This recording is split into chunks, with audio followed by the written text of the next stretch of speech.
Hey guys, Panda Productions here. It's our director's commentary on our film Exposure. First we're going to look at the BBFC title card. All film openings have this. It's a sort of industry standard. It can indicate genre and also adds authenticity to the film. It shows that the film is being classified and checked for all regulations of our industry. The choice of 15 classification was to indicate the action and murder aspect of our film. It also adds realistic for the psychological elements, which wouldn't necessarily appeal to a younger audience.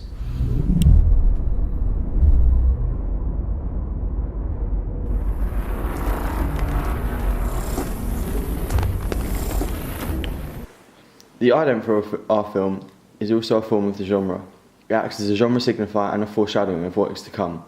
The Enigma code comes in the smoke that creates mood and mystery and uncertainty. The smoke will clear to reveal what's underneath, which is a foreshadowing of what is to come in our film.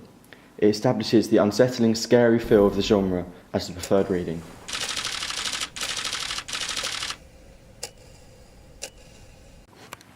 The studio production company is Illumination Pictures, which is a subsidiary of Universal. It gives the look of an independent film without the large budget and high production values of Universal. The typewriter acts as a constant reference back to the office setup and the sense of recording or documentary evidence. The use of amplified sound emphasises its significance, which is the motive throughout the opening. Do you mind if I record this session? No, not at all. In addition, diegetic sound in the form of dialogue is used to introduce the characters in the form of it being an interview. It is constructed to sound very deliberate and purposeful, so that the psychiatrist sounds in control and authoritative, as well as experienced, while the interviewee sounds uncertain and indecisive. This is asynchronous as the visuals are yet to start. This establishes a sense of expectation and enigma around what is going on. We have a sense of situation as the script follows a recognisable procedure as seen in crime drama and police interrogation interviews, as a convention of the genre. The action of turning on the camera is encoded to signify the start of the session with the psychiatrist. The use of mise-en-scene creates enigma as conventions have been deviated using a desk and not a sofa. The preferred reading of this could be that this is not actually a help session with a psychiatrist, but rather a police interview, and makes our main protagonist seem more of a suspect. This is further emphasised by the dark colours. Writing the date also contributes to the sense of realism in the mise-en-scene. You must state your name for the record. Harvey Peterson. This shot is a close-up of Harvey's eyes. The eyes only add enigma around his identity. The flickering of his eyes adds mysterious, as there's something to hide, purposely encoding this through his acting. What is the first thing that you saw? The audience that participate in the dominant views may decode binary oppositions within the shot, down to the lighting in the mise-en-scene. The tapping of his hands is also a symbolic code, showing he is agitated, nervous, uncomfortable, as another enigma code around the shot. I can't be sure what it was. I keep playing it in my head, but it still doesn't make sense. This is our first flashback.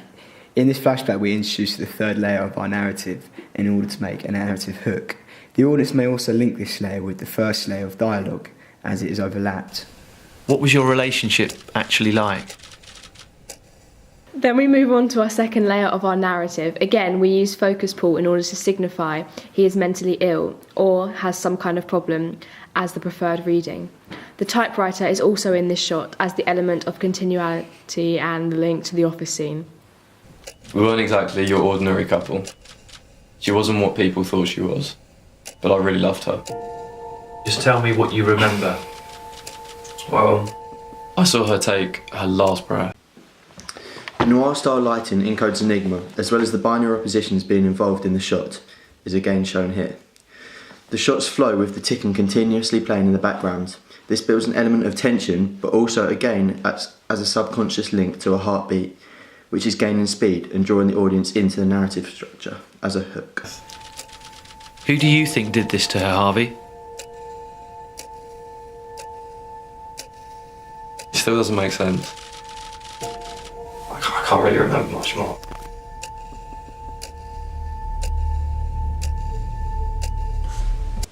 The phone shot is also important to the narrative, showing the relationship and confirming the link to the audience who may receive esteem from how this knowledge. The phone shot is also important to the narrative, showing their relationship and confirming the link to the audience who may receive esteem from having.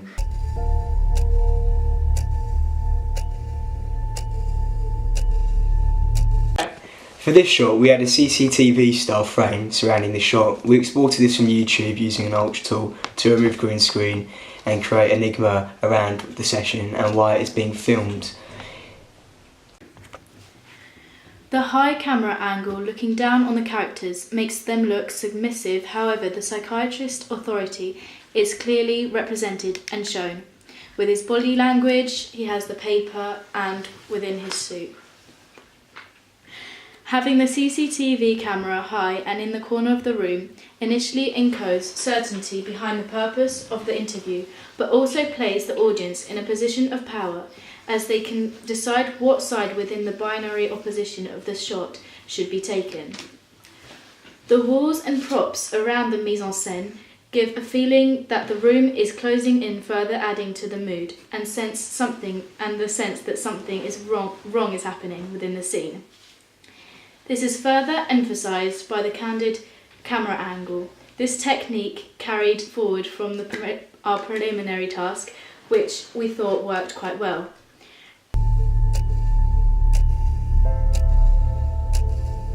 What sort of relationship did you have with your parents when you were growing up?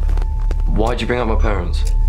What's that got to do with it? This shot, the close-up of Harvey, introduces a new aspect of Harvey's character, as we haven't seen this side of his face before, and the audience start to build up gradually an image of his character and identity.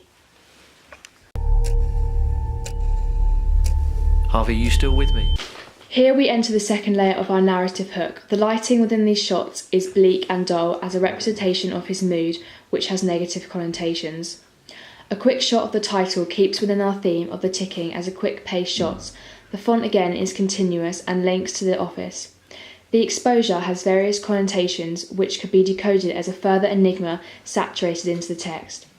The question around the meaning of exposure also adds the intellectual element of our film appealing to C1, B and A demographics.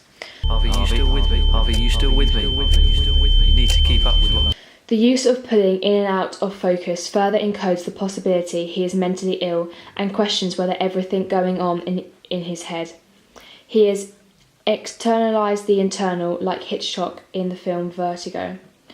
This links back to the interview or is decoded as non-diegetic sound, like there is something wrong in his head.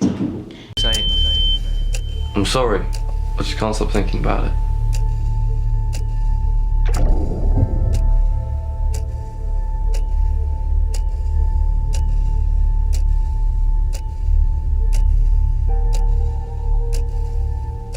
I need some answers. Then a continuous quick cut of shots looking at the dead body without going a large identity hints.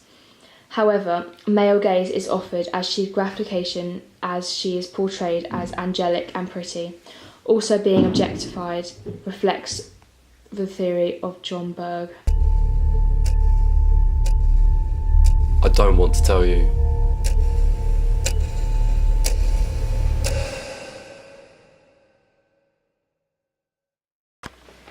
In this section, the shots start cutting with the ticks. This adds to the tension and can resemble a heartbeat. The enigma still remains around the death of the female, and this is why the audience will continue watching.